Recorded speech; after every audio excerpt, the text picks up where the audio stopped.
I'm never going to be straightforward. I do these things, these streams, and I have to always remember something. So we always stick to my creative something that makes me happy. So basically, I'm really streaming for me here. It's just me in my own world. And then it just so happens to be you're out there. So whenever I do this, people coming in, they think they'll see the regular, hear the regular, right? Straight to the astrological forecast. But I can't. I just can't do it. So maybe it's all the acid I took when I was younger or something. You know, maybe it was the mushroom trips. I remember long ago. I went to go see Santana and the Steve Miller Band at this gorge out Washington. This gorge outdoor theater.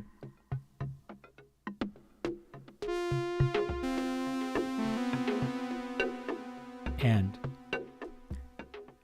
you know, put a little piece of paper in my mouth, drop some acid. And I'm telling you,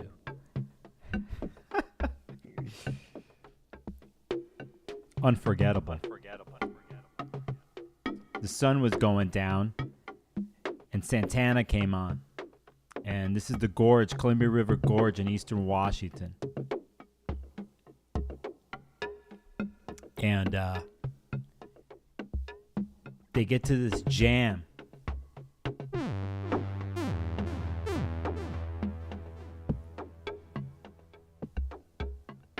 This Santana jam. And I was tripping, but I didn't really know how far, you know. And then they're in the middle of this jam, and these wind chimes come through.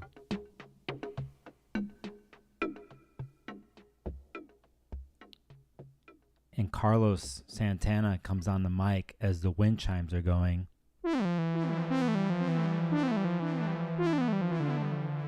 And the sun was going down. And he says, "Do you see them? The angels. They're all around.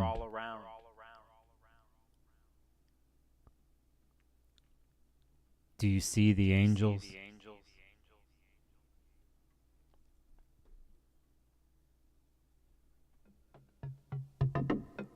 And I was like, holy shit. I see the angels.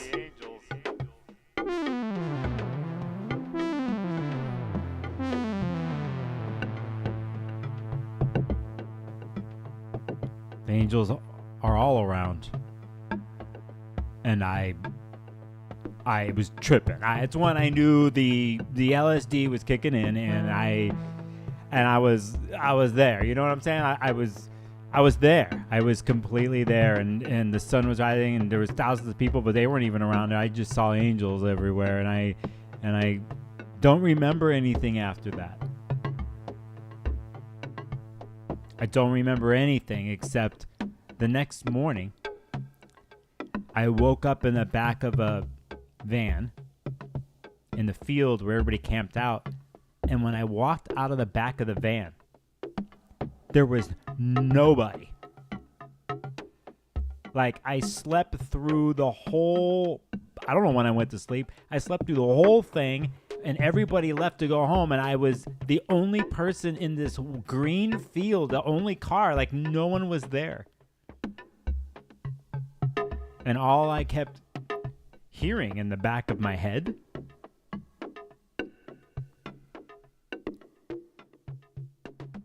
Do you see them? Do you see the angels? They're all around.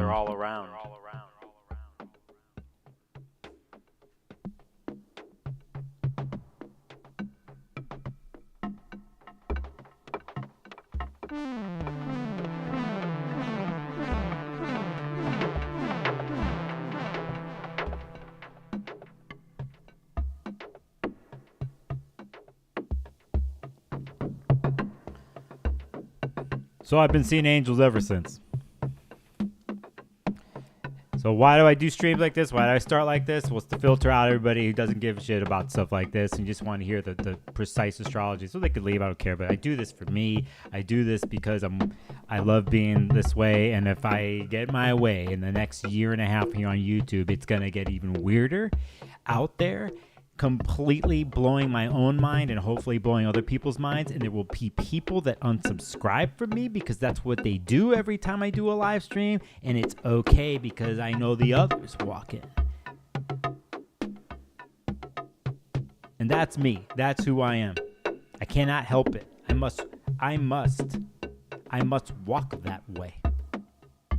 My will carries me forward. This thing I've been battling where intuition and instinct I have fought in certain times of my life, and then I put it over to the side because of whatever I was relating to or relationing to the community, the group, what the world told me, what the ex-girlfriend, whoever that was, said. It was whatever I did. I always put it aside. And there's the times I didn't. There's the times where you follow. We all do this. We all do this relational game, right? There's us and then them and me and you and myself and the world. It's an Aries Libra thing. It's a Mars Venus thing. You know, depending on what your rising sign is, you catch that too there. You know, how you're rising out into the world. And then the opposite part of your chart, the 7th house, you know, the opposite, and this interesting thing. So you would look to the planetary ruler of your rising or of your chart, and you would look to the planet that rules your 7th house to get a gauge on how you do this too in your own chart, whatever. Now, as a mass people on planet Earth, we are dealing with a major eclipse here, whatever, and it's a Mars-Venus story. Aries, me. Now, do. No thinking, doing. Is the situations in the Aries and Libra parts of your chart, or there's something being revamped there about like, what is it that you want, that you must propel and put into the world? And is there a story of like how that deals with the other?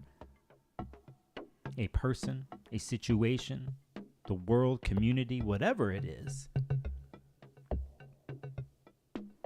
So, I must do me. Me. Not to be selfish or anything, but that's what it is. And it's interesting here with the internet because everyone has their own page and channel to be themselves. But it's just like, well, then when you create and do things, are you doing it now? It used to be for people that followed you. It still is, but there is a thing that got thrown in the mix so many years ago with these big tech companies that we're using. They developed the algorithms to find what is most watchable, what gets the most views, which in a sense interrupted one's pure creative flow with the people they connect with and their followers. And people are starting to make music or have or create any way to actually create for the algorithm and not just for themselves. And everything has changed on the internet if you haven't noticed. I'm sticking to me. I'm sticking to whatever has come from my past, the weirdness, the trips, the stage, the music, my friends, the artistic past that I have with people, the crazy improvisational stuff that we've always did, how we had to break the relational modes with crowds of people. Because we were called to. Because at some point you want to break free from what has become habitual. And it's funny when one does that for themselves, but it's wild when you find other people on the same wavelength and are willing to go there improvisationally. Listen, when I do these streams, I have a little bit of notes in front of me. You know my eclipse video that hopefully some of you watched the last 24 hours? That was all off the top of my head. It was brewing when I woke up in the morning. I was pissed. And not only was I pissed, it was something more than that. I just felt focused. I didn't really have notes. So I walk this way. I do it this way. I put myself on YouTube this way because that is the edge I like to ride. That is the place I want. It's alive. I will make mistakes and it's okay. I need to push my relational something in the world and to see what happens. That is the Aries way from an energetic standpoint, and that is the type of thing here with the eclipse that's in your face that can happen in the Aries part of your chart. A story of this. And it's not going to work out, and I know there's people out there. I know there's people out there that are dealing with really tough shit right now. Throw in the ominous nature of eclipses and all this other hype and anything we'll do to sell something, you could see the pressure. But I'm saying here that we're walking to a new place. You're walking to a new place in the Aries part of your chart, even the Aquarius part of your chart. But it's to know what that is, to gauge what that is and what part of the story you're in with that. And then what is it? You don't have to do anything. But to know where you are and know where you stand in relation to the world or to whatever situation is, to know what is truly your truth and at your core. And if you feel the instinct and impulse to understand and know what that is, do you act upon it? You have to make that call. Is there byproducts from your actions? Definitely. That's what it is being in the world. Are the byproducts possibly tough? Will people not understand? Totally. But you got to do what you got to do.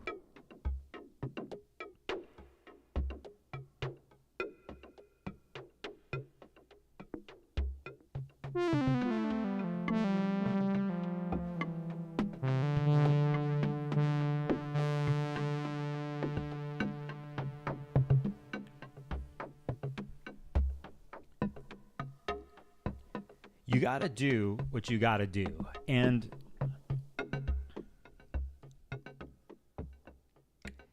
there's a song by an old friend of mine in the 90s.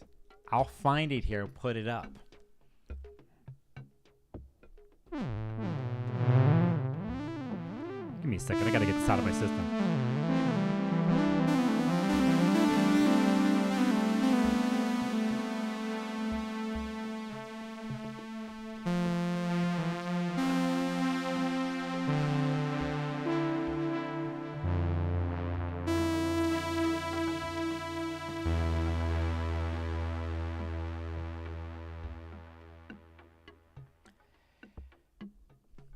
It's a song by a band called Weapon of Choice.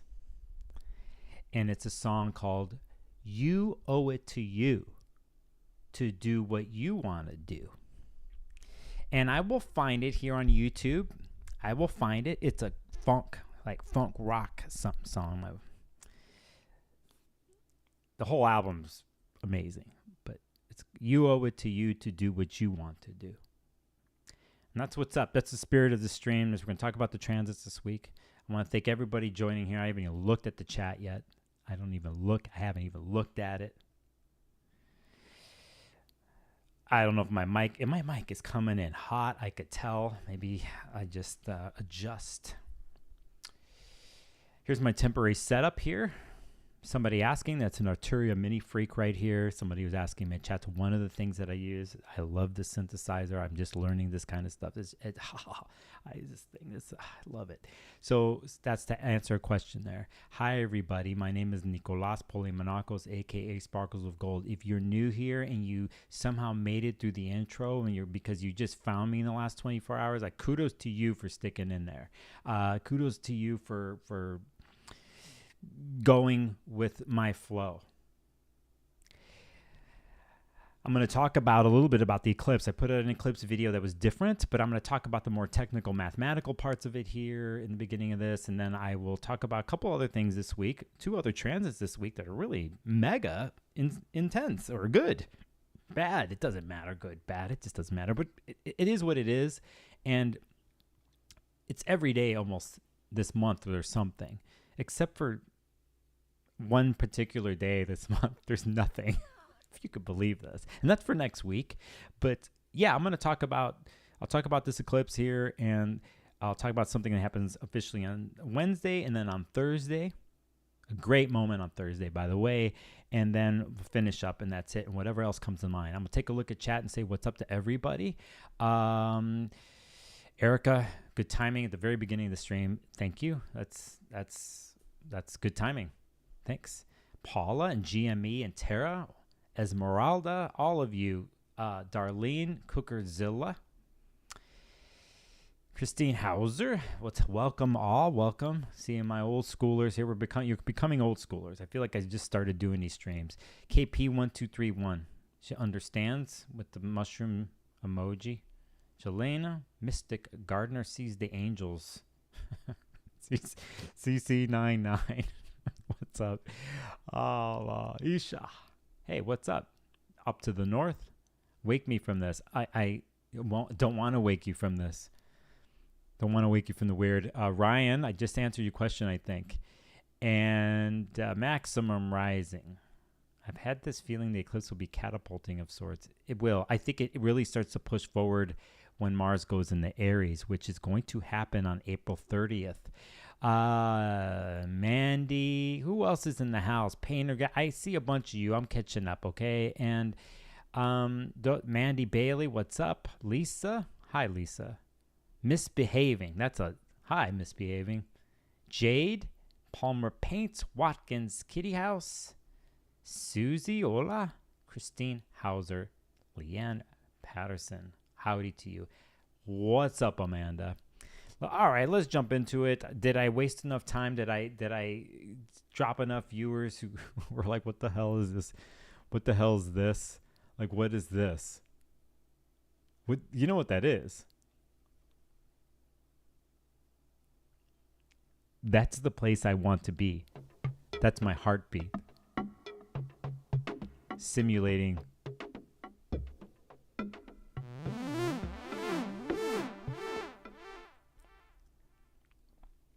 Simulating an eclipse. Okay, so that's what's up. Amandita. Hello, Eve Alta Travels. Hey, go. What's up with you in chat? What's happening?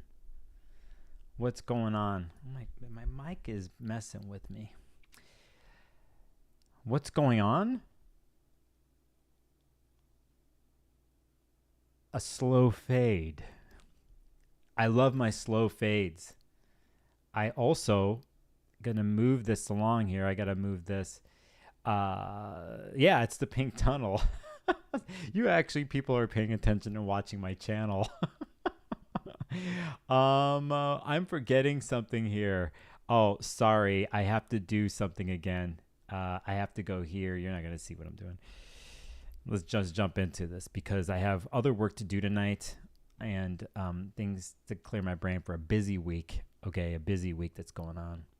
And yeah, let's go. Annotate screen. Well, this is right now.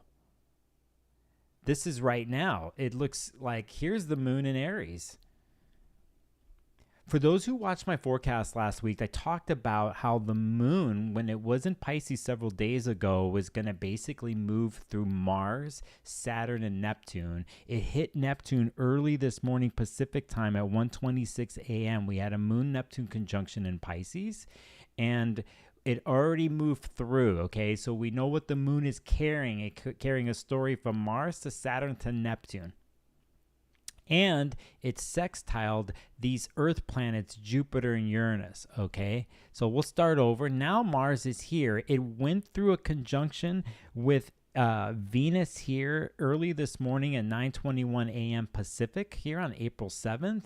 Now it moved through there. Now from a watery moon place that's sensitive and probing and almost introvertedly emotional kind of thing, we have the moon in Aries that wants to push forward, but it almost isn't. it almost is in an interesting place, like a slow fade that I just did. It's fading into this other place. It's fading into the new moon that we're going to have here, which with the eclipse. So the moon here in Aries is in a balsamic phase, as we call it, the phase before the new moon. And so I think this is interesting from a point of view of like what a lot of us might be doing who are paying attention to what's going to happen here within hours with the new moon and the eclipse. But we are in balsamic times with the moon. So even though the moon's in Aries, in the fire is stirred and it made its rendezvous with Venus, it's still in the dark. It's still kind of backwards. And one where maybe starts to feel the primal emotional need and what they need and what they want. I'm hungry. I'm thirsty.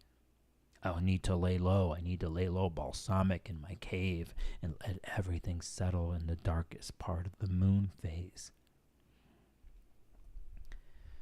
So that's where the moon is right now. And it's on its way, as you can see, to hit the north node and the moon, or the sun, which it will be at this point when it does it tomorrow when the eclipse happens at 19 degrees. But I just want you to track what the moon is doing here. I've been talking about this for the last couple of weeks, and I think the story of what the actual, and I'll pull up the eclipse chart and a new moon chart in a second, of what it all carries with Mars ruling the eclipse and with Saturn. But the moon is touching all these planets and carrying a story. Okay, so we see the moon is pretty much in the middle of all this right now, and it will move forward, and we will know, and I'll go through this, when I talk about the new moon, the eclipse, where the moon ends up at the very end, and I think that's, to me, one of the most important parts of this that can be used in the next 2 to 3, 4 weeks. Okay, so, indeed, Bless, good to see you in the chat. So let's go. Okay, so here we are. I mean, I could move this. And I will move this by the hour. And I'm going to go through tonight. So I know I'm going to be chilling tonight. I do have work to do, but I'm in a very balsamic place. I know I mentioned this for those people out there who are Hecate or Hecate worshippers are into the triple goddess. This is like the time of the month. This is where you do your thing. And so I just want to acknowledge those who are there. I'll throw a little bit of that spice in my night tonight,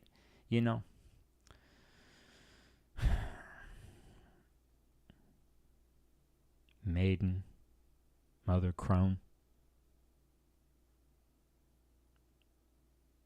It's nothing to be messed with, by the way. So that's like pure genuflections. You know what I mean? On my end, there's like pure somethings to come across. So saying that, it's going to go by the hour.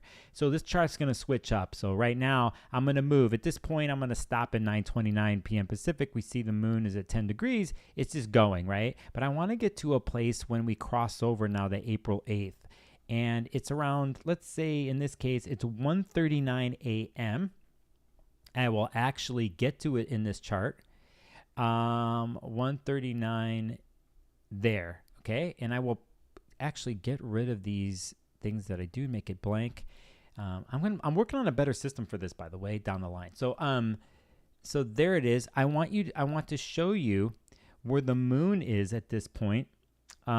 Here at 13 degrees. Now we're getting close. We're getting close to the north node of the moon. Here, and that here is going to actually happen at 5:18.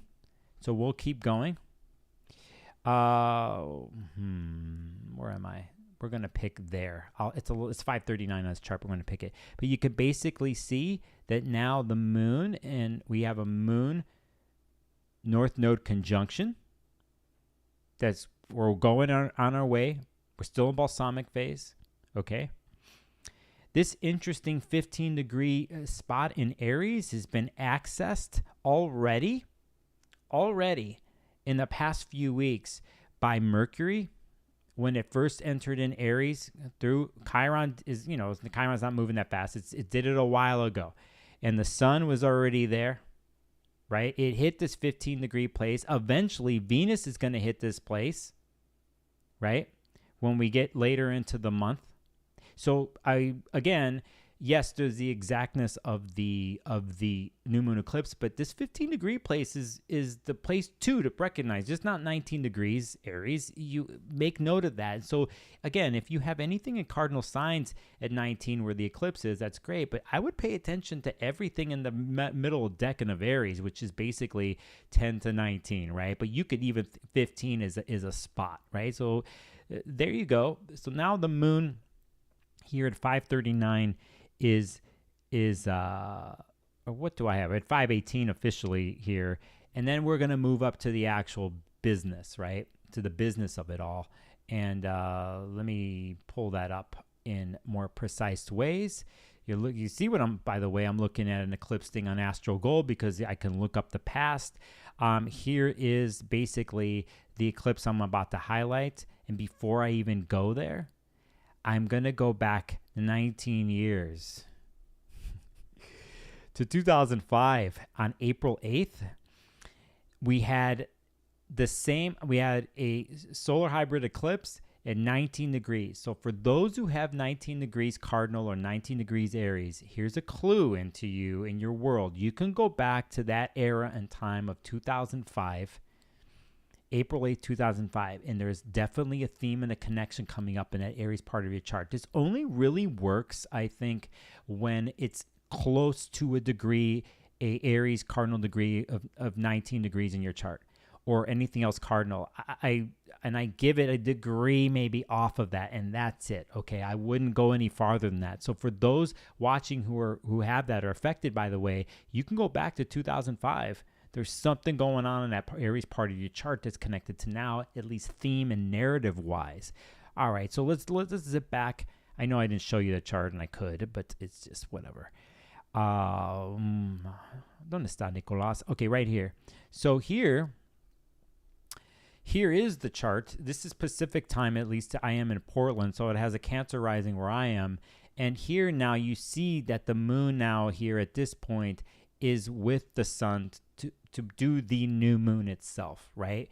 And this happens at 11:20 a.m. Pacific, and it's really hard to see here in this chart. I don't know if it's going to work if I blow it up.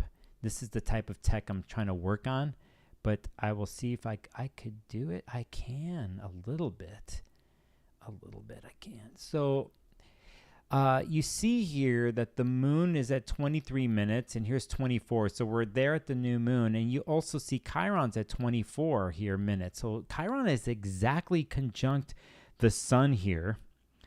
But first it goes moon conjunct sun, and in a minute later, it's sun conjunct Chiron.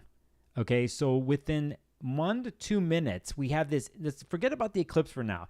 Just think about this. Moon hits the sun to do the new moon exact, and in a minute later, moon hits Chiron exact.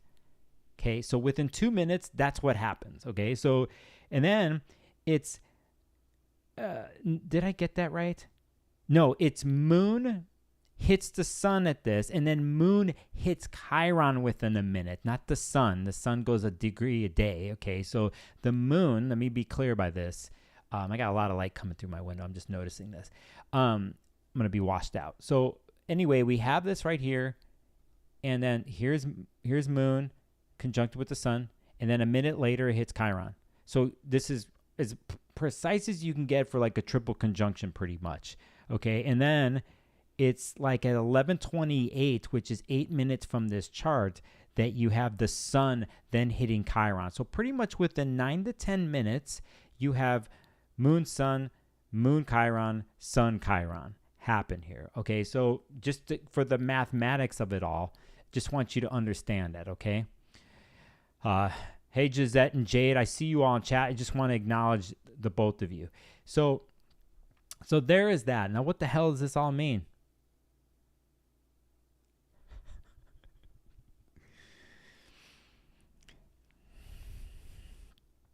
It's a new moon, but the moon is going in front of the sun exactly, and it's washing out the sun. It's like taking out the light of the sun. It is not.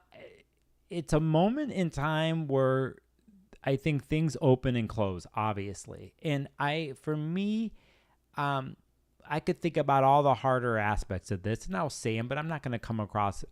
As you know me, I'll talk about the different sides of it. But in general, we have a moment here where, in a sense, time doesn't stop, but it feels that way, especially those who will be viewing the eclipse. Am I insanely jealous for those who are going to be able to see 100% totality? I am. But at the same time, I know there's a huge amount of cloud cover that's hitting Texas and a lot of the eclipse path. It's weird. It sucks. I hope it clears for you all. But you might get a moment here. But if you've ever sat in a total eclipse, like a total solar eclipse, it is the wildest thing, like sensory wise, to have like darkness come upon you looking at the sky and then watching the sun get eclipsed slowly, but then like this weird twilighty feeling that happens around you with the darkness. And then I'll never forget this, the last time, all the wildlife that was around me was flipping out, and it's just like wasn't making any sense. Like, hey, this is when we wake up and the birds wake up and do their thing, and then when they go to sleep and go roost, right? So it's like that is all happening at once kind of feeling, because in one part of the sky it's going dark, the other part is still light, and then like the shadows and the light, it's like your brain gets fucked with, and it's like your senses are off kilter, like what you're not normally doing. So if you take some of that, right, you understand, and you take some of that and try to put that in metaphorical terms with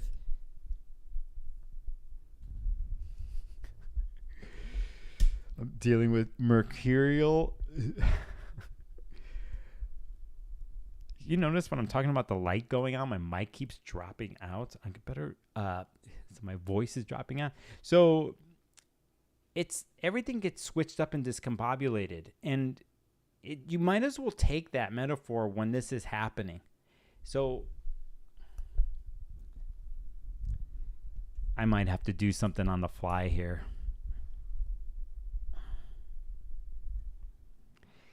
So you might as well take that example and apply it energetically. And it's not the best example, but it's also a type of thing where I would not be initiating anything. Let's say a business, something, whatever, that people sometimes think that comes along with new moon. I just wouldn't do it tomorrow. Now, there's things that are unavoidable, and you will have to deal with the certain types of byproduct of that, I think, astrologically. But you just try to chill out. There's, if there's any time to do something, it's actually on Thursday, and I'll talk about that.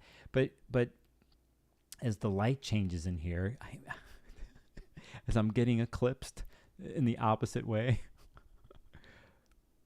that's sort of going to help.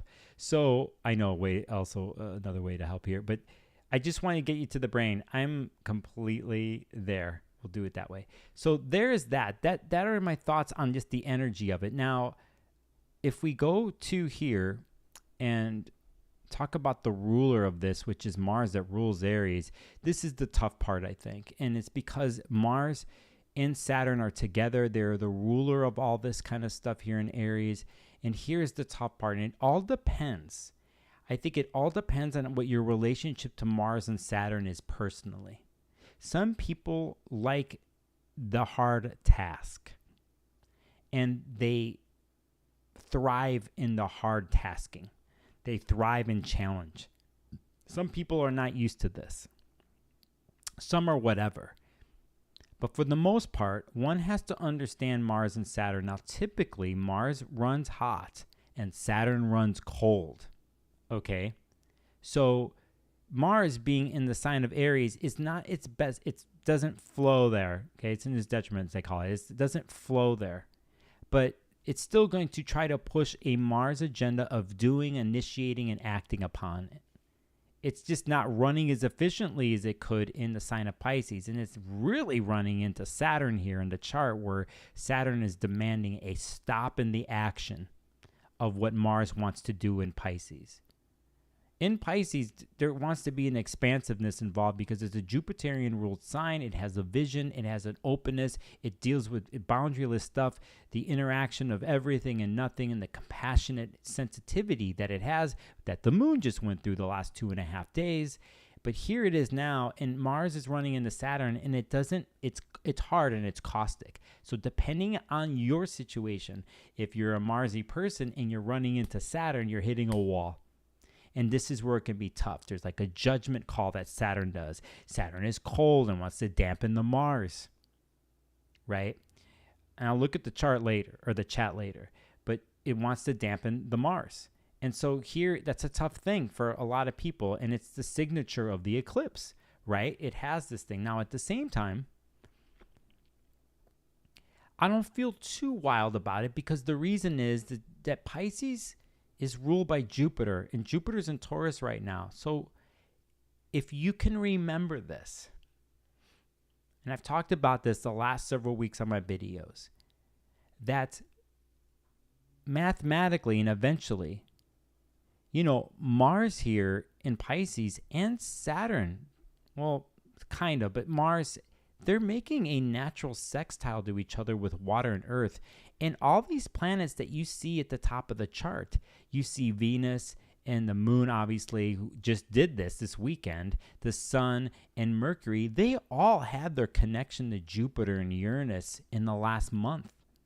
So they gave you a preview of what you can use and how to utilize a Pisces Taurus relational situation, okay?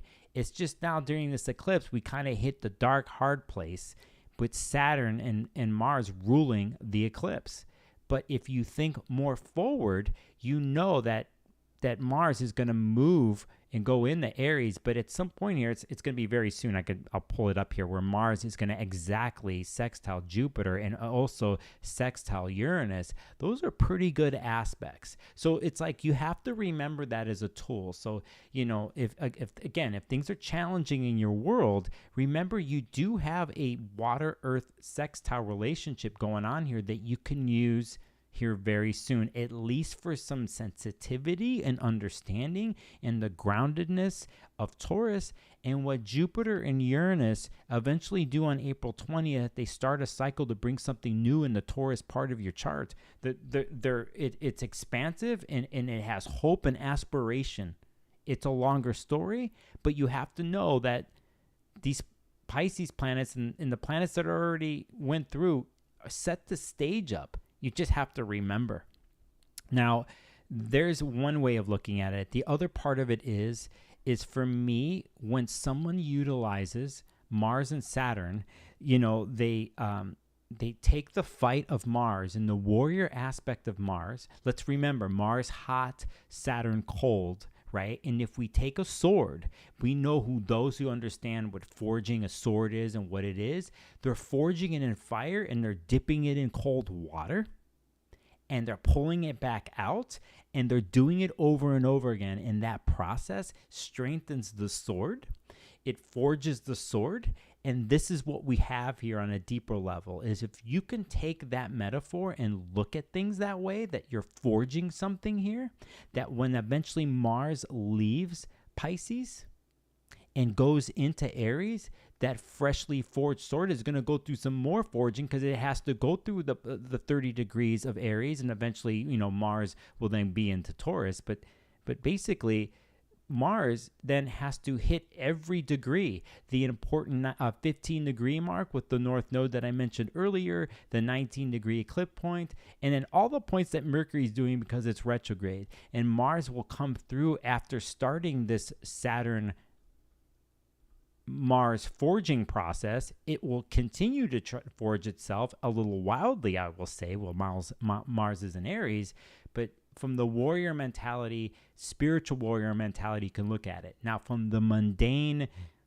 humans are crazy and they can't help but get into fights and wars type of shit, it's difficult, because people are forging and they're wielding their swords. It's just their intentions and why. You have to take that into account for your own personal story of what this is.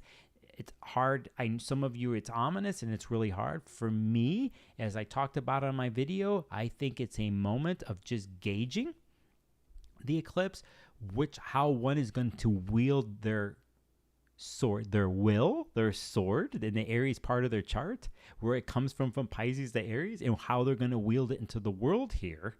for the rest of the year and for something else down the line I could talk about. But to take the spiritual mentality, the warrior mentality, that's just where I come from.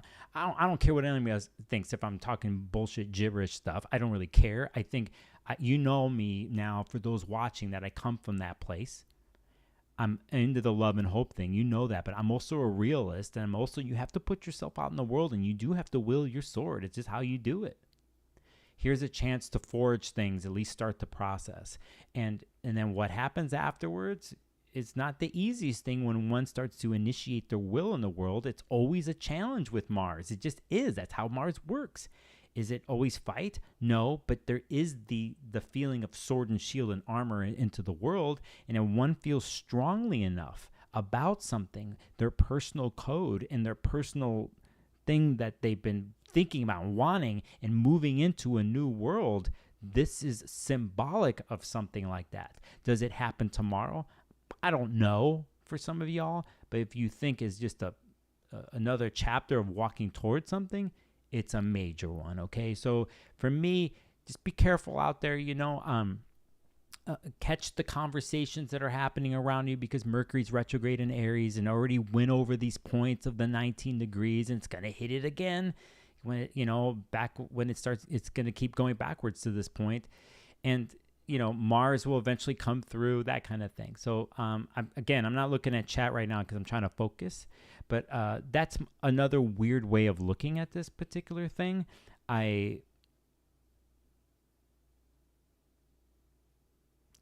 Chill is good. Chilling out is good.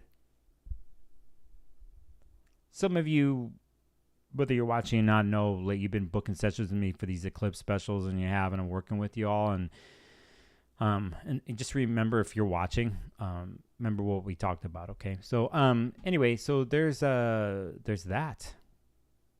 Just another day in the world.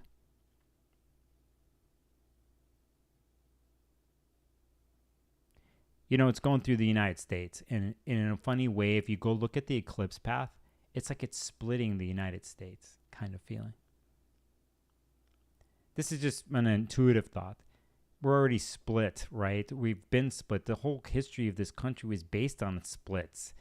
And, what happened with fighting within the country and civil war and all this type of stuff. But there is a information war that's been going on for years now here in the splits that it's created. And, I want the best for my communities and peoples. At the same time, people have to stand up for what they believe in. But, at some point in an information war or war itself, or things that you catch like this, at some point, and all you have to do is look at history and just the thing of me and you, or me and the other.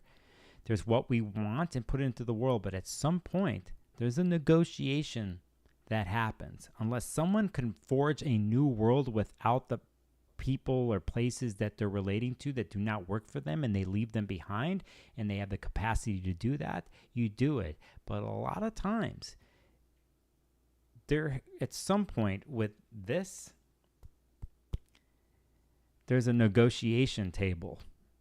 And so you can't let that one go either. And I'm saying this in general for people in this country and the history. There's a lot more ahead of us and a lot more fighting, I think. At the same time, can some understanding come across? And it's like, at some point, people have to reach across the aisle and at least try to listen, even if it sucks.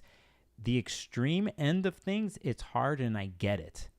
Especially when it comes to people's rights and what they need to do to feel free in the world. True freedom, as in their gender, their sexuality, their all that stuff. Hey, man, there shouldn't be clamped on that shit, from my opinion, okay? But there's other things, like, say, politically, that this is inherent in people and groups where they get together in circles and they represent their code, their place, their town, and they hammer it out.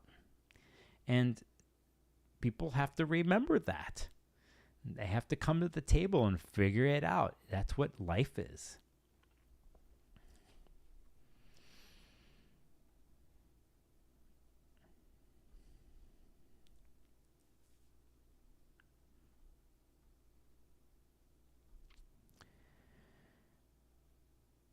this continues, and it will move.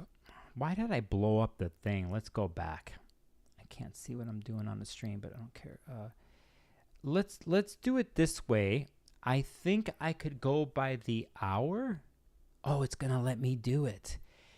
I'm going to move to Monday night, and I'm going to move to an important part of all this. And it's actually at 7:30 Pacific time, 7:38 Pacific. And it's here where then after all of this that happens tomorrow, that the moon is going to hit Mercury here as part of the eclipse day. And this should say it to you all of where the moon ends up here, because it ends up in the place in the planet that deals with the thoughts, ideas, and communications, and how we process them, how we come up with them, how they're expressed.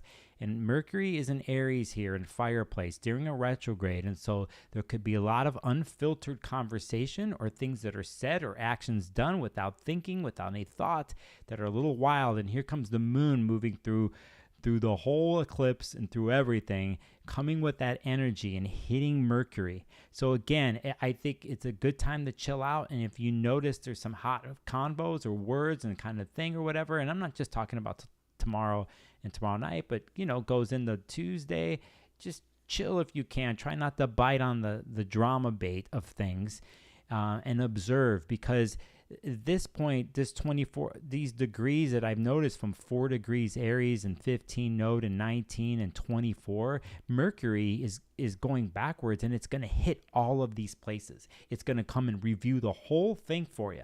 And then Venus at the same time is going to come the other way and hit these degrees. And then I mentioned earlier, Mars is going to do the same thing. We know next year, late next year, middle next year, that Saturn and Neptune are going to enter Aries. And down the line next year and the year after into 2026, Saturn and Neptune will be in Aries and eventually touch all these degree places. And that is longer down the line for the more deeper kind of story. But again, Moon-Mercury conjunction that happens here Monday night at 7:38 p.m. Pacific. Carry yourselves out there, okay? And watch the lengua, the tongue. So let's keep going. And I want to go into the 9th. We are going to have, I'll show you here at this point on the 9th, even though this isn't the exact day, that the moon does go into Taurus after that. That happens at 4:23 a.m. on Tuesday the 9th. We will go the next day to something I think that is a carryover, and it has to do with Mars and Saturn. So officially, this will be the best I could do it right now. Officially, we are going to have our Mars-Saturn conjunction in Pisces.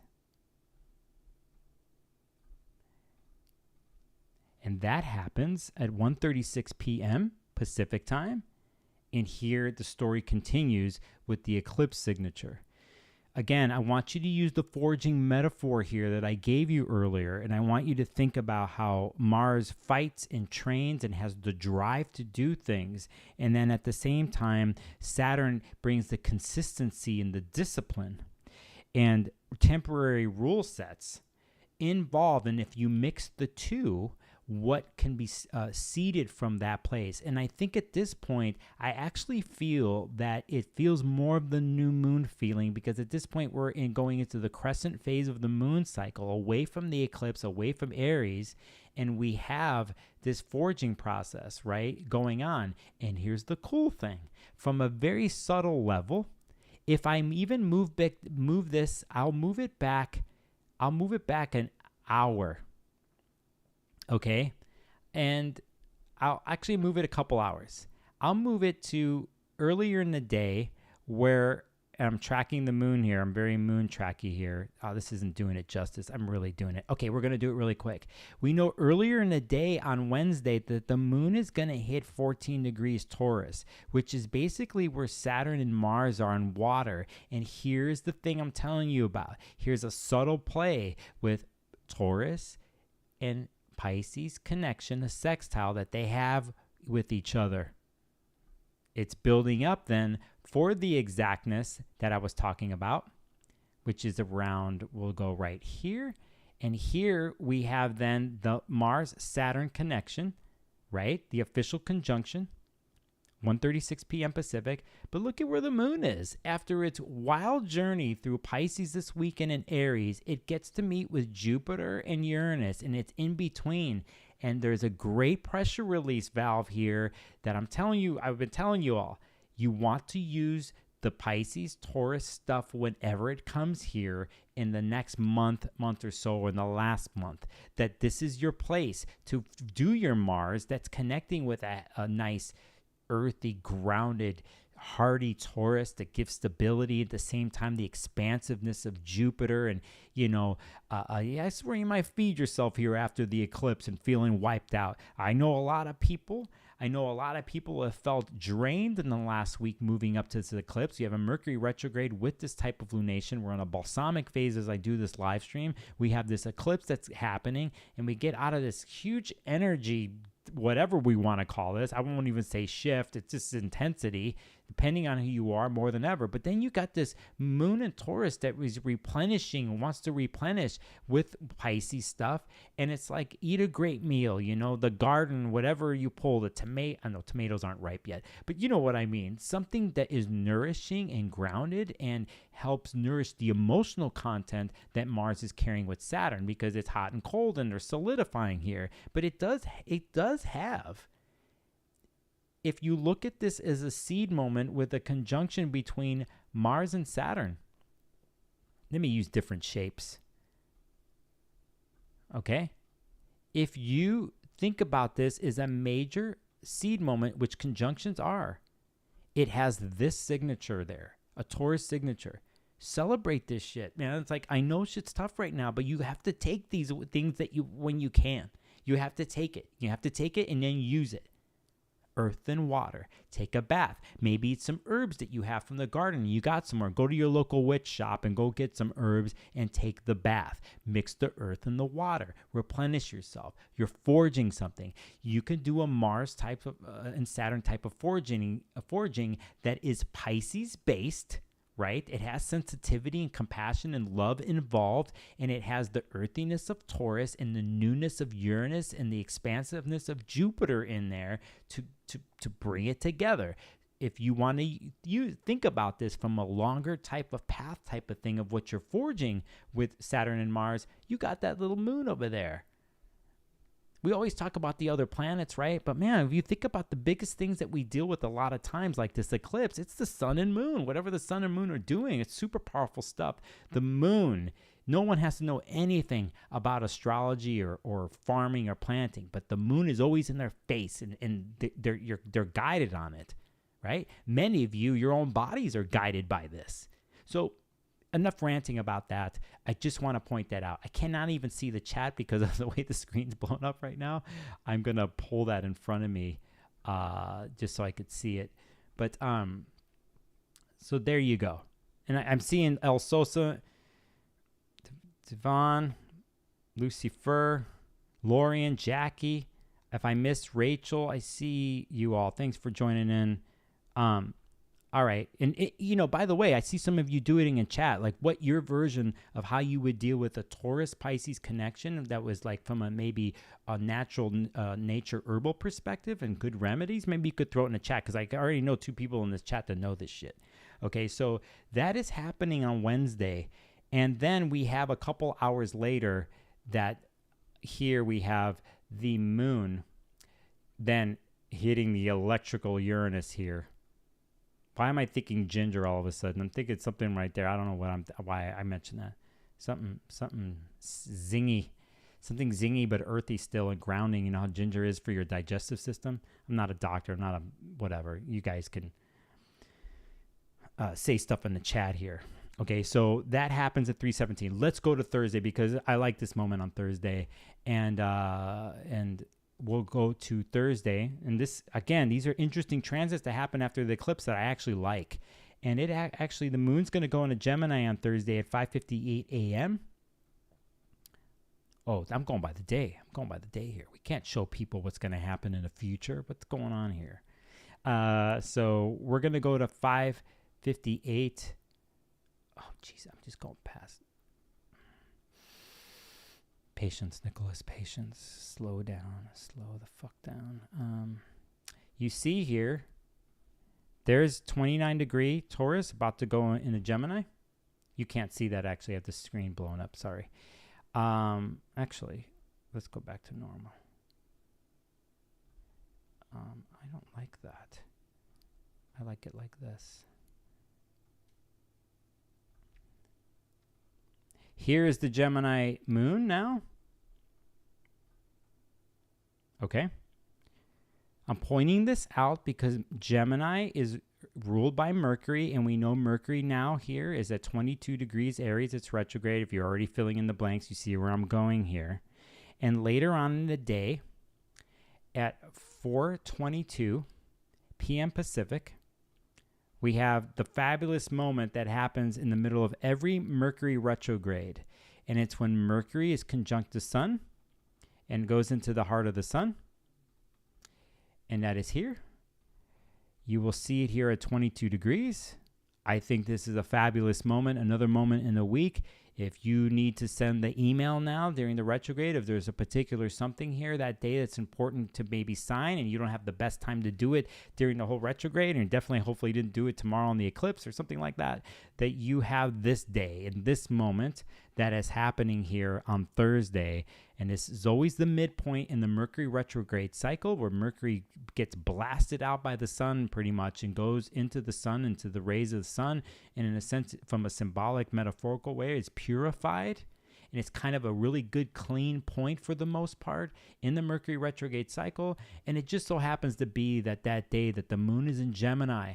And so we have very transactional possible activities and messaging things here. And even from the emotional content way of how Moon and Gemini processes, in the sense emotionally, using logic and piecing things together and the talking, we actually could have some decent, interesting conversation here. In general, when Gemini keeps moving into the 22-degree realm, or even now it's making a sextile, you could see the air and fire is a sextile. It's an opportunistic aspect.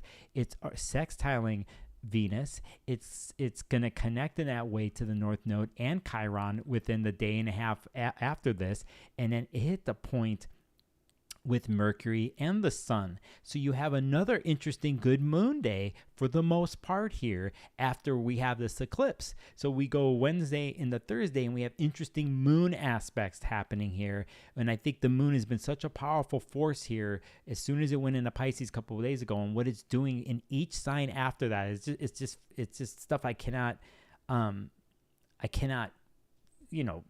let go of.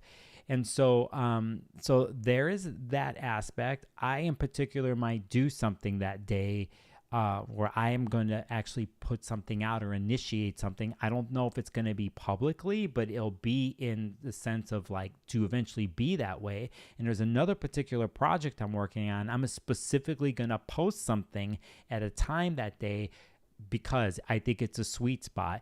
It's also pure lab experiment type of shit. So... I mean, that's what we're doing, right? Isn't that why we're here? I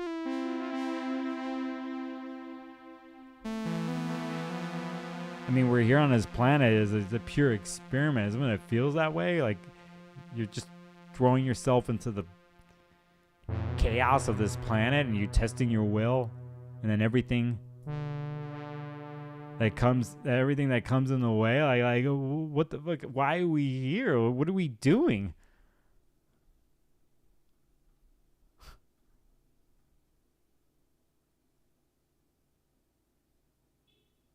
I mean, I woke up this morning and I was like, what am I doing today? What do I have to do today?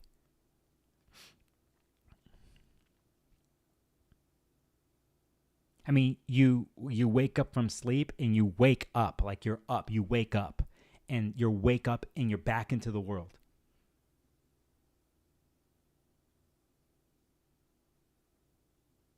What do I have to do? Now, if we thought about it from certain places, the way people live, like there's people who are houseless. There's people in all different types of situations in their life, what they wake up into. And what their instinctual thing that happens. With the first things that's come into their mind or what they have to do. It's very Aries, very raw.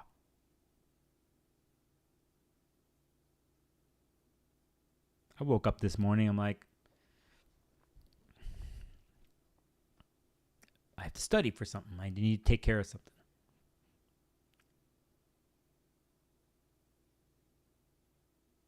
Then I thought about what I wanted to do. And not for the day.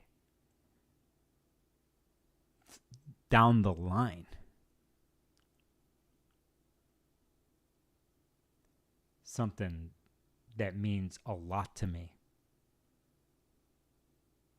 Okay, not was I thinking, oh, that's what I'm going to do.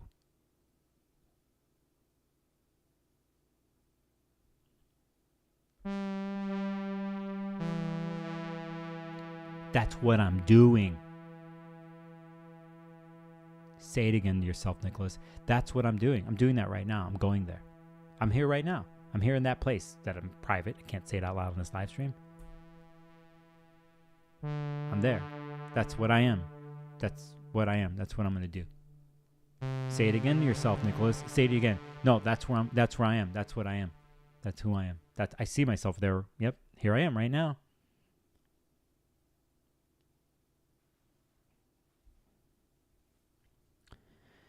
BB with a super chat. Thank you, BB. It says underneath, let's celebrate. There's 10th super chat on my live stream. BB, what's up, girl? Big love and abrazos, hugs to you down there in the land of the desert. Say what's up to the lizards and rattlesnakes and to the deep sun for me, will ya? And I love you. And I'm sending, again, big love your way, BB. Thank you for the super chat that you threw in there. And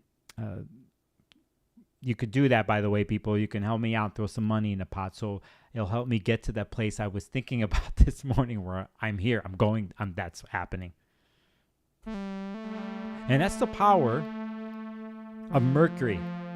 That's the power of Mercury in Aries. Even though it is retrograde, that is the types of things you can implant in your brain this week that you don't even have to act upon, but understand. So when there comes a situation where it is, a Mercury Sun moment, these are the types of things that one could say to themselves. BB in chat, the land of the liminal. Totally. Right on. Good to see you, BB. So that's what happens on Thursday. We have Sun-Mercury conjunction at 22 degrees. Moon in Gemini. Moon goes into Cancer on the Saturday. There's interesting aspects that happen on the Friday. I won't get into them. And then there's Sunday where we'll have the moon in Cancer, so on and so forth. That is my forecast. I could talk about something in particular on Monday, and fuck it, let's do it. Let's just show it really quick, and I actually will show you the way I'm looking this up, because I will say I'll go here. All right, let's go. Let's go. We're gonna say, hey, Monday on the 15th, we'll just throw this in there. We're gonna go look at Mercury conjunct, and we're gonna go right here to kaboom, and that there. Huh. You catch that? Did you catch what I'm doing here? Right here, I'm looking at Mercury conjunct Chiron on the 15th. On the 15th. That's the chart I'm going to pull up. But you know what? Mercury conjunct Chiron again on May 6th. So we're hitting the second Mercury Chiron conjunction in this particular Mercury retrograde cycle. And it happens here on this chart at 7:26 p.m. on Monday. Here's 21 degrees. Just got to point that out. that the Mercury story continues for its second conjunction with Chiron. I'm digging this one. It's a continuation of what's happening here during the retrograde, and it has a markings of a week before with the eclipse, and there's certain types of conversations that are happening. And we need to speak our truth. I understand. The other part of this that I sometimes harp upon this is when we're dealing with Mercury, we have to remember the other thing, and it's listening. So if the dynamics in the story is no one's listening, or maybe you need to listen and it's the words are hot and heavy, you got to take that and be able to hold space and understand something like that with yourself or other people. But we have a wounded moment here, but I actually think it's not that bad. I'm actually cool with this because of progress, because it's not the first time that Mercury's touched Chiron. It's not Mercury just came through the sun, as I just mentioned, blah blah blah, right? So wait, I'm looking at May 6th. This is the third hit. Nicolas. Let's do it again. I jumped. Here is the chart. That's okay. Let's make a note since I messed up. That May 6th chart, when the third and final time is that Mercury touches Chiron, is on May 6th. And at that point, Mercury's going to be out of retrograde. But we're going to go back to the one I actually here. And you'll see here, this is the point I'm trying to effing make, is a week later after the eclipse, Mercury makes a conjunction with Chiron at 19 degrees, which is the degree of the eclipse.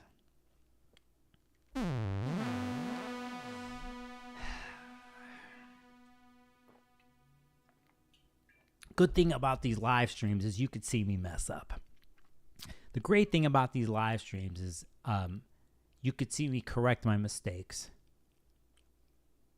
And you could see me within a minute go through a tearing down of myself process that you don't know that's happening inside me, where I'm really pissed off at myself for messing up, and then recovering and coming out of that place within a minute to correct the situation. I'm having my own therapy moment right now, and I'm really proud of myself of what I just did live on air. And that's why, another reason why I do these live streams. So anyway, here it is at 19 degrees, the eclipse degree, that Mercury comes through a week after the eclipse, and we acknowledge this. The conversation continues, doesn't it? And just for kicks, let's look at the next time Mercury is at 19 degrees. Okay, so we're going to keep going in this chart. Mercury is going to stop going retrograde pretty much on April 25th at 15 degrees. Let's point this out. It's right here, since we're doing it. It's right here at 15 degrees, touching the node, exactly where 15 degree nodes, these major points that are part of the eclipse. And then Mercury starts to move forward. And then let's catch it when it hits Chiron again. Well, we'll catch it when it hits 19. That happens right here on May 4th. And then we know back to the chart I had earlier, the conjunction with Chiron, blah, blah, blah, blah, blah. That's it. I threw that in. That's enough of my mind doing that. Yeah.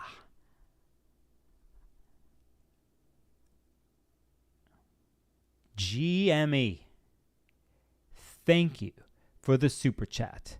Thank you, GME. For those watching, you could see what I'm looking for here at chat. You could see, we'll put the chat up on the screen because it's public anyway. You could see GME. Thank you for the donation today. Thank you for the super chat and supporting my live stream. For those of you who watched from the beginning, that pretty much stems from LSD acid trips. So basically, thank you for supporting my journey, my trip. Thank you for supporting my trip on my goals on my channel and everything. It all goes to paying bills like internet, my mics, other gear I'm wanting to get, other types of things. GME, it's all good. Thank you. And so I will keep going. You got it. You got it, Jimmy. So hey.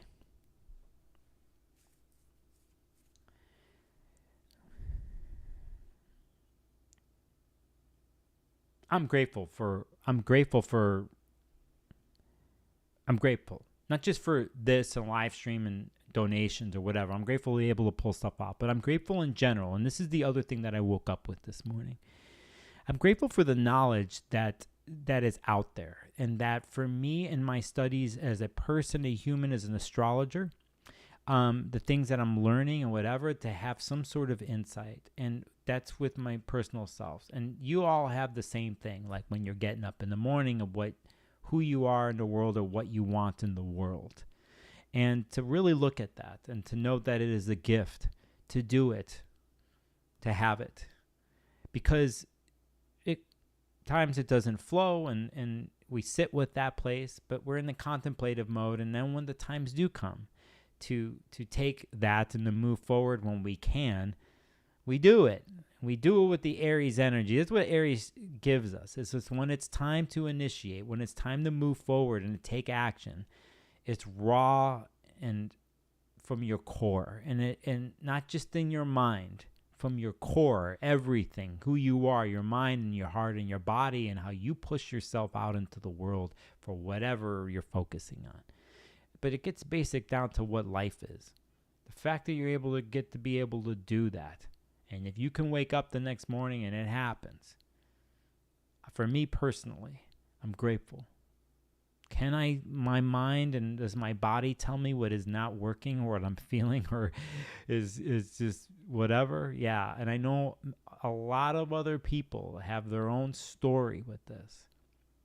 But if you can try to start from a place of this, like, I woke up again.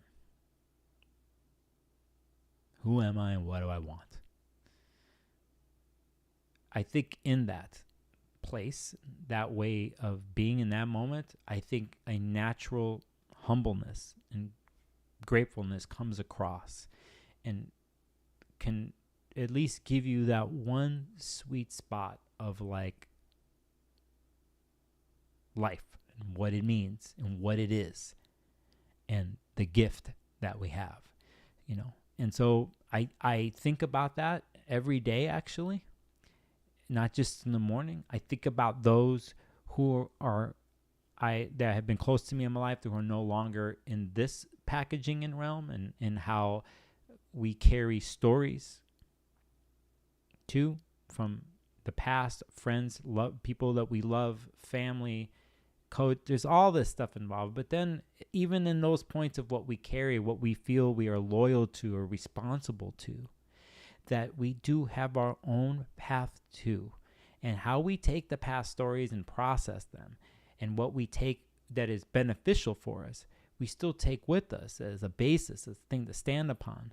But we do have to forge our own story and our own path, right? And to me, that's what this eclipse represents. And this Aries Libra story and Mars Venus story is that simple thing for me, right? So, you know, I'm grateful for what I have and what I do, and to take all those things and to get to a place of talking with you on a live stream or one-on-one client sessions that I've had or will have, and I always take that moment. You know, even when I'm going in and talking to people, it's just like, all right, man, I'm about to walk into someone's sacred world, and there's their story, and it's everything, right? It's 100% everything. You got to remember that. And I remember it when I'm walking down the street and there's a stranger walking next to me, and you know, I'm the type of person, I won't say anything. I'll tip my hat though. Good evening. Good afternoon. No one does that anymore. I do it. You know, sometimes they don't say anything. Doesn't matter. That's their will. But the key is for me, or even if it's the head nod, like, hey, you're here. I see you. Like, I got you. As in, like, you're walking your story. You're walking your path. I'm walking my path. You know, so it's a thing sometimes with astrology or any modalities that we use and stuff. We get deep, we're philosophical creatures and stuff, and then we want to figure things out with our logical brain. But a lot of times, you know, it's like, what are the things that puts you back in a very, very clear place that not only incorporates your brain, but it's very instinctual and very primal at the same time? And is that healthy for you? What is it?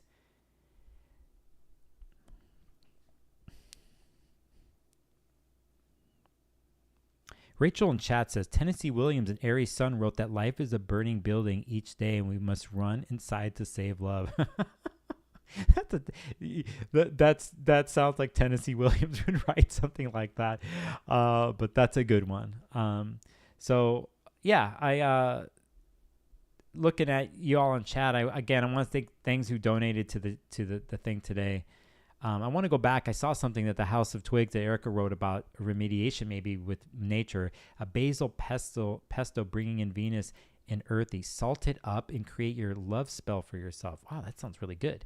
It used to be known as a herb for hatred during Roman times because of its Mars alignment. I see. Oh, wow. Basil pesto. Damn, that sounds good. She also says it also protects. It's a great way to add magic to your food, but make sure to hold intentions while making the pesto. Okay. Thank you, Erica. Thank you for that. I can't look at all the chat because it's a lot, but I know y'all take care of each other on here. I have 73 people watching. I didn't even look. Thanks for being on here. But yeah, that's what I do. Thanks for jumping on the surprise live stream as always. I'm going to have a week 3 video for April, whether it's a live stream or some sort of video I'm going to, put out next week.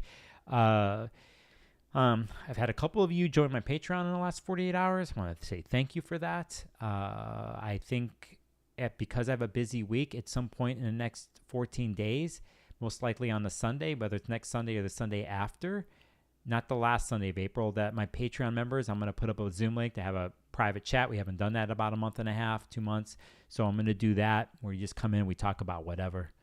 I will be setting that up. What else is going on with me? I have my Eclipse reading special still going on. If you all are interested in all that, you can book a session with me.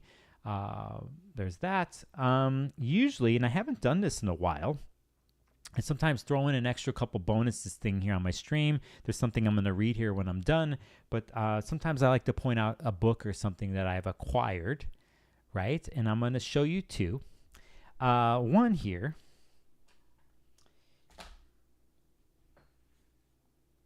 I'm a big fan of Anthony Lewis. And Anthony has written a bunch of books in the last several years. Usually they're published on Llewellyn. This book is recent that Anthony put out about predictive astrology and using a certain William Franklin's techniques, so some older techniques based on William's thing. He's got a great book on Horary that he wrote a couple years ago that looks the same as this. I want to give a shout out to Anthony Lewis because he's on Facebook, and if you follow him, watch him there, he also has a website and a blog that's really good. Like he's always showcasing other people's techniques or talking about it. He knows his stuff. He's got a deep history in the astrology world. I want a big shout out to Anthony because I learned a lot from him, just his blog post. As a matter of fact, while we're talking, I will go find his website and throw it into the chat. And while I do that, and I'll show you another book that I picked up.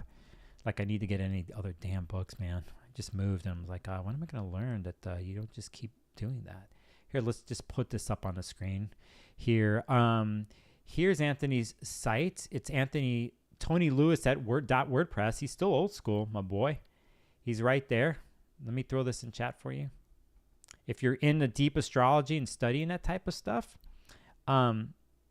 he is really good.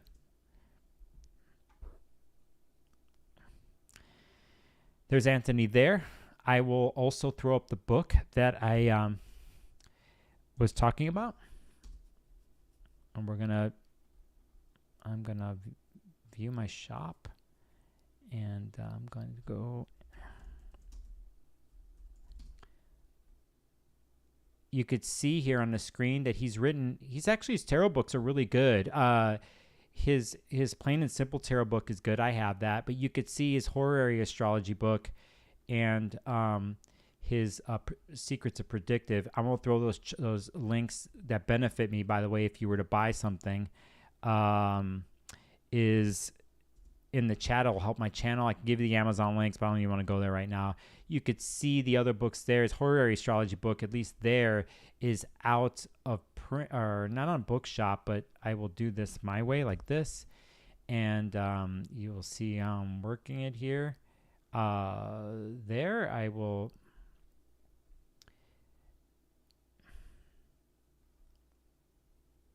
Here is the Horary book. It's really good. There's other good ones out there, but he's influenced by William Lilly too and all that kind of stuff. So there's that. I will also show you before I leave. My website needs a lot of help, and I'm going to get to that soon. I'm going to be changing things up, especially before I go to the NORWAC conference at the end of May outside of Seattle. Here is where you can contact me for readings. Here I must promo myself right there. You could see I have a special on the lunar nodes right there with the eclipse thing going on right now. Okay. And where the hell did I put the other book? I can't find it now. Well, that's not going to happen because I can't find it. Oh well.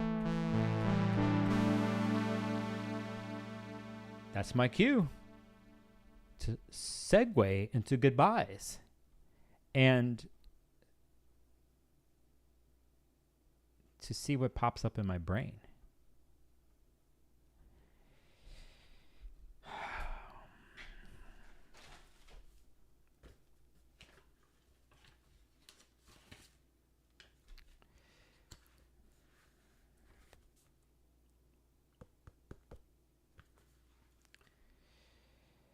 Number 59, To the Fates. I'll just read part of this. Boundless fates, dear children of dark night. Hear my prayer. O many-named dwellers on the lake of heaven where the frozen water is broken by night's warmth in the shady hollow of a sleek cave. From there you fly to the vast earth, home of mortals. From there, clothed in purple, you march towards men. Whose noble aims match their vain hopes. In the realm of the dead, where glory drives her chariot on all over the earth, beyond the ends of justice, of anxious hope, primeval law, of the measureless principle of order. In life, fate alone watches.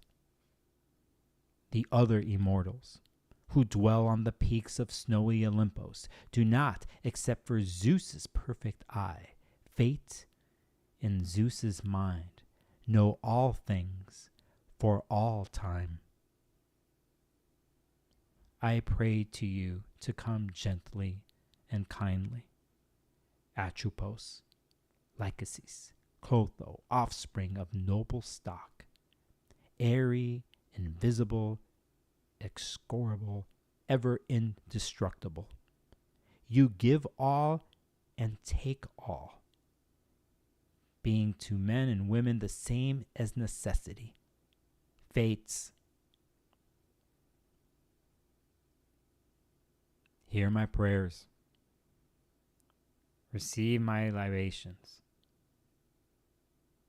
Come gently to the initiates and free them from pain.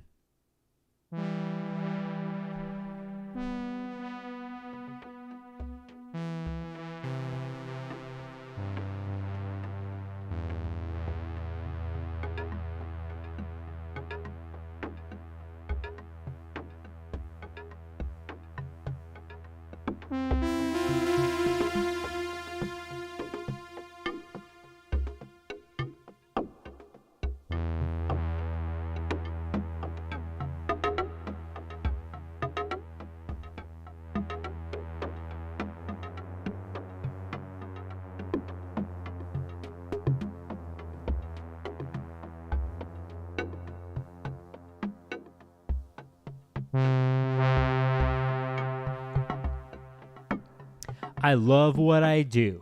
I love being effing weird on these streams and making noises. I really like this. I like staring into that whatever we're looking at right now and tweaking it, doing things to it, changing it, always changing, always moving, always human.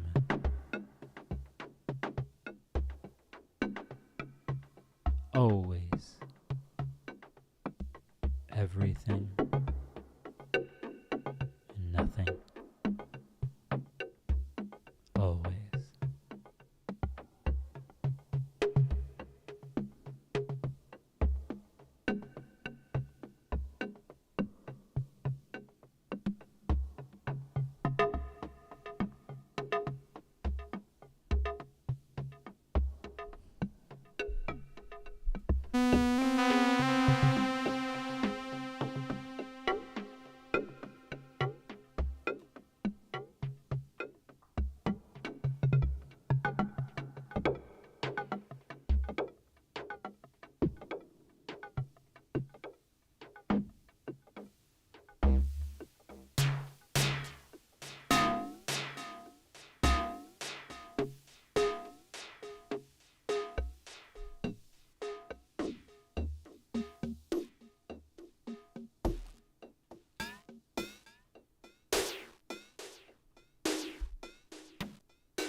I'll see you in the next video and live stream, okay? Take it easy next 24 hours.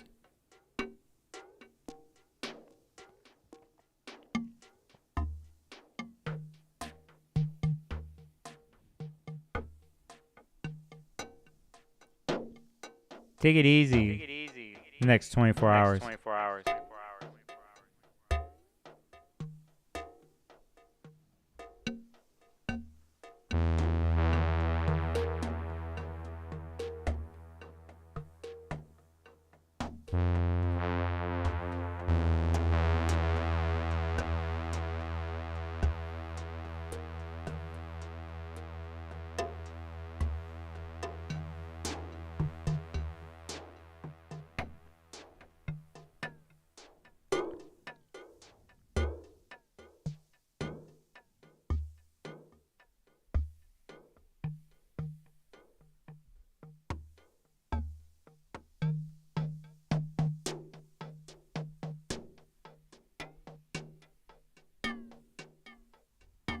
Take it easy next 24 hours.